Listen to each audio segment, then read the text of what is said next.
Romanos 8, 37 al 39, traducción en lenguaje actual. En medio de todos nuestros problemas, estamos seguros de que Jesucristo, quien nos amó, nos dará la victoria total. Yo estoy seguro de que nada podrá separarnos del amor de Dios, ni la vida ni la muerte, ni los ángeles ni los espíritus, ni lo presente ni lo futuro, ni los poderes del cielo ni los del infierno, ni nada de lo creado por Dios. Nada, absolutamente nada, podrá separarnos del amor que Dios nos ha mostrado por medio de nuestro Señor Jesucristo. La frustración de la esperanza. Romanos 8, 37 al final. Diversos estudios muestran que una de las razones más importantes por las que muchas personas se alejan de Dios y de la Iglesia es su decepción por las tragedias, las personales o las de los otros, en las que Dios parece estar ausente. ¿Dónde estaba Dios cuando me violaron? ¿Dónde estaba Dios durante el terremoto de Haití? ¿Dónde está Dios cuando los niños de la calle lo necesitan? Son apenas algunas de miles, sí, de miles de preguntas que muchos han levantado a lo largo de los siglos ante la presunta indiferencia de Dios ante el dolor humano y sobre todo ante las injusticias que muchos realizan invocando su nombre. Alguien me preguntaba recientemente si las cosas que vivimos en nuestro país son más difíciles, más violentas, más generadoras de temores que las que vivieron nuestros antepasados. Creo que no. Ni siquiera la tragedia del COVID ha sido tan impactante como las resultantes de la peste negra o de las guerras mundiales, de la Revolución Mexicana o la de los sismos de Haití. Basta con leer un poco la historia de la humanidad para comprobar que con todo y el dolor, el terror y las pérdidas que enfrentamos, siempre ha habido situaciones peores. La humanidad una y otra vez ha enfrentado acontecimientos sumamente dolorosos. Así que, si lo que hace tan impactantes los acontecimientos recientes, lo que provoca nuestra ansiedad y nuestros temores, no es el tamaño de las tragedias que enfrentamos o el número de víctimas con el que nos bombardean los medios noticiosos, ¿qué es lo que provoca que haya tanta zozobra, temor y desesperanza en no pocos de nosotros y de quienes están viviendo momentos difíciles? Mi propuesta, o el intento de la misma, considera dos elementos al respecto. El primero consiste en el hecho de que somos nosotros los que estamos enfrentando las dificultades, los temores y aún los sufrimientos provocados por las circunstancias que nos toca vivir. El segundo tiene que ver con lo que podríamos llamar la frustración de la esperanza en aquellos que han puesto su esperanza en Dios. Los creyentes no solo tenemos fe, también tenemos esperanza. Es decir, no solo sabemos y creemos, sino que también tenemos expectativas que se sustentan en la confianza que tenemos en Dios, en su amor, en su interés y en su poder para cambiar las cosas que nos duelen y nos dañan.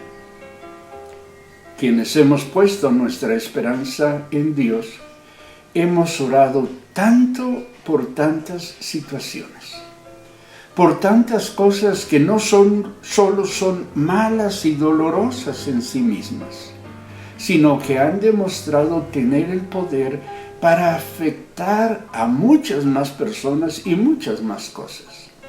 Ahí están las enfermedades, los conflictos familiares, los problemas de los hijos, las dificultades económicas, laborales, las soledades, etc. Hemos orado con fe, con determinación. Lo hemos hecho una y otra vez. Y las cosas no solo no mejoran, sino que parecen estar siendo cada vez más difíciles. A veces no parece, se hacen cada vez más difíciles. Es entonces cuando enfrentamos la frustración de la esperanza. En este punto debo confesar que a veces mi fe, mi conocimiento de la palabra, mi experiencia personal no me resultan suficientes en el ánimo de servir y de apoyar en su caminar diario a quienes enfrentan tal frustración de la esperanza. Quizá esto no sea sino el reflejo de mi propia confusión, de mi sorpresa y de mi tristeza ante las situaciones cada vez más extraordinarias a las que la vida nos enfrenta. La pandemia, con todo el terror de enfermedad, muerte, pobreza, la violencia irracional que vivimos ya de cerca, el incremento de la violencia intrafamiliar, el número creciente de divorcios o separaciones con su consecuente cauda de soledad, de pobreza, de amargura, etc., la violencia callejera contra las mujeres, el alcoholismo y otras adicciones.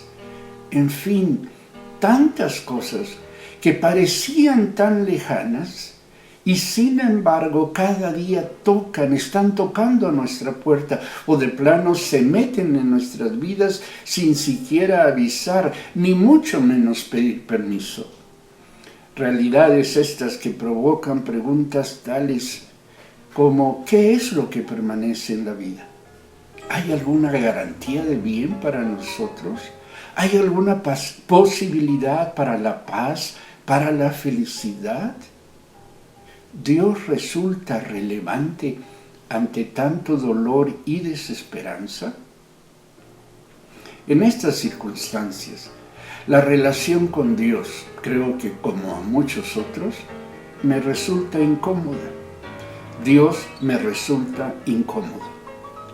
Los porqués de la vida se multiplican y arrastran con ellos confusión y rebeldía. Y reitero, creo que no estoy solo en esta circunstancia. Creo que somos muchos los que de tanto en tanto enfrentamos la frustración de la esperanza. Y entonces, debemos preguntarnos si la respuesta a la frustración, ese sentimiento de tristeza por no lograr un deseo, se resuelve enojándonos con Dios y alejándonos de Él. O si el hacer esto no añade pérdida sobre pérdida a nuestra experiencia de vida. Como aportación final por el momento de mi propuesta de diálogo a quienes se han rebelado contra Dios y han abandonado la Iglesia, quiero proponer aquí 3 elementos de reflexión.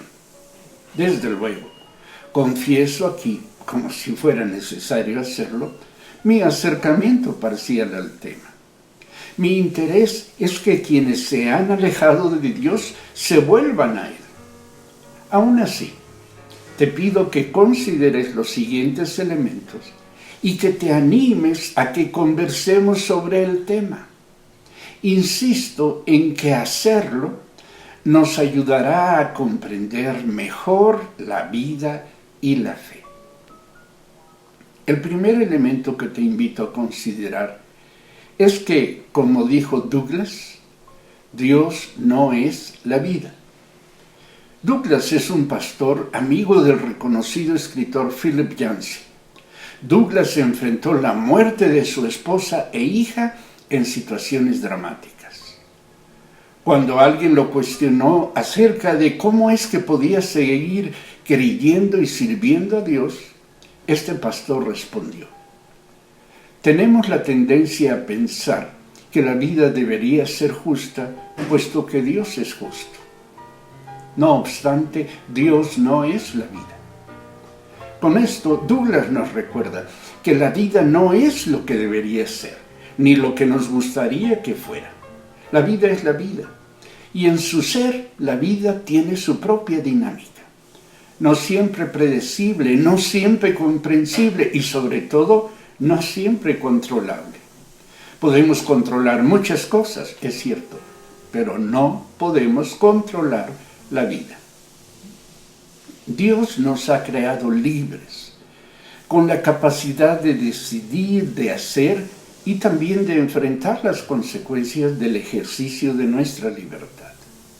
En estricto sentido, la vida es la cualidad por la cual las personas evolucionan, se adaptan al medio, se desarrollan y se reproducen, propone el diccionario.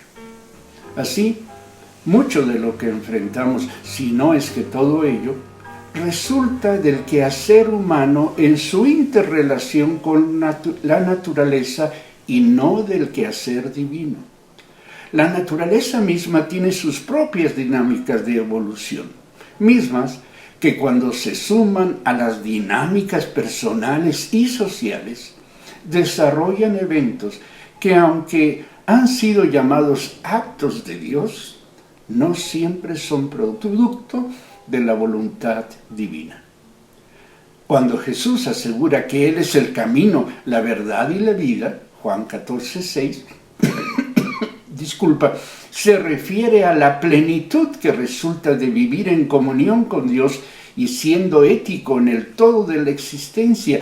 Se refiere al vivir activa y genuinamente consagrados a Dios, siendo bendecidos, animados y sostenidos por el Señor en el día a día. Pero Jesús no es lo que sucede en nuestro día a día. El segundo elemento a considerar tiene que ver con nuestras expectativas de Dios. Me temo que una de las principales razones de la frustración de nuestra esperanza es que esperamos lo que no tenemos razón de esperar. A veces escucho las oraciones de algunos. Otra vez recibo peticiones de oración que me ponen en conflicto.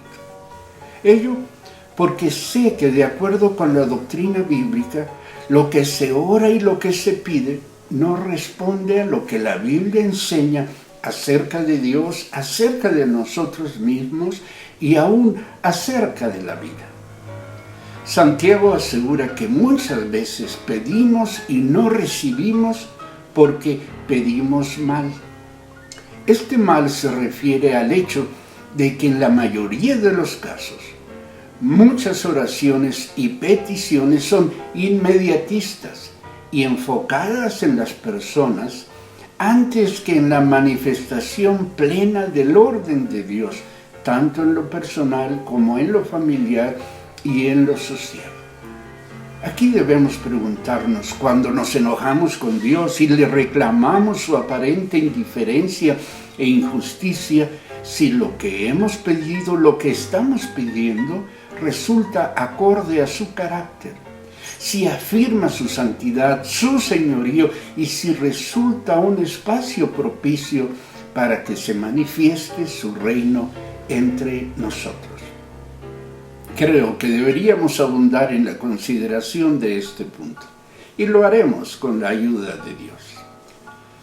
Finalmente, el tercer elemento de reflexión que te propongo es el que Dios no es un espectador indiferente ante las tragedias humanas, tanto las que se viven a nivel personal como las que afectan a las familias y a la sociedad. Sí, Dios se alegra en la alegría de los suyos, pero también Dios sufre por el sufrimiento de quienes se enfrentan la vida inadecuadamente solos e impotentes. Ello porque Dios nos ama y no hay nada que pueda impedir el amor de Dios. El amor de Dios se hace evidente en el hecho de que Dios nos acompaña y nos fortalece en medio de las dificultades propias de la vida. No las impide, cierto, pero no nos deja solos en ellas. Nos capacita para enfrentarlas y en no pocos casos su gracia provee lo necesario para que podamos superarlas. el coro del Tabernáculo de Brooklyn canta un himno que en su parte medular dice: tú eres la fuente de mi fuerza y la fortaleza de mi vida. Dios tiene una forma particular de llevarnos a su presencia, de animarnos a entrar en su santuario, en su intimidad. Y ahí Él se revela y nos muestra que en medio de toda la confusión, Él permanece en control. Al ir al Señor, nos encontramos con la realidad de la declaración paulina. Sabemos que Dios dispone todas las cosas para el bien de quienes lo aman y a los cuales Él ha llamado de acuerdo con su propósito. Todas las cosas cooperan para el bien de los que aman a Dios. Sería una buena paráfrasis de Romanos 8:28. Él lo ha dicho, se ha comprometido a ello y el recuerdo de su actuar pasado así lo confirma. Ninguna tragedia, por más trágica que nos resulte, puede borrar el hecho de que siempre Dios ha mostrado su presencia, su interés y su amor en medio de las dificultades, ya se trate de las personales, de las familiares o de las sociales. Esto es un elemento, la presencia de Dios, su ayuda, su fortaleza, que debemos tener en presente cuando reclamamos, criticamos y nos peleamos con Dios. Y no debemos olvidarlo. Su amor siempre se ha hecho presente para nuestro bien, aún en los días más oscuros de la vida. Recuerda tu propia vida. Termino diciendo que los días que vivimos son difíciles. Y no hay razón para esperar que los inmediatos, los que vienen, sean mejores. Creo y les invito a ello que debemos prepararnos para enfrentar más dificultades, más violencia, más peligros, más. Como dijo Jeremías en su tiempo contra los falsos profetas que aseguraban y mucha gente deseaba oír, no podemos anunciar tiempos de paz y de abundancia. Esperábamos paz, dijo Jeremías, pero no llegó nada bueno. Esperábamos un tiempo de salud, pero solo nos llegó terror. Y esto tuvieron que aceptar quienes estaban viviendo la tragedia de los días.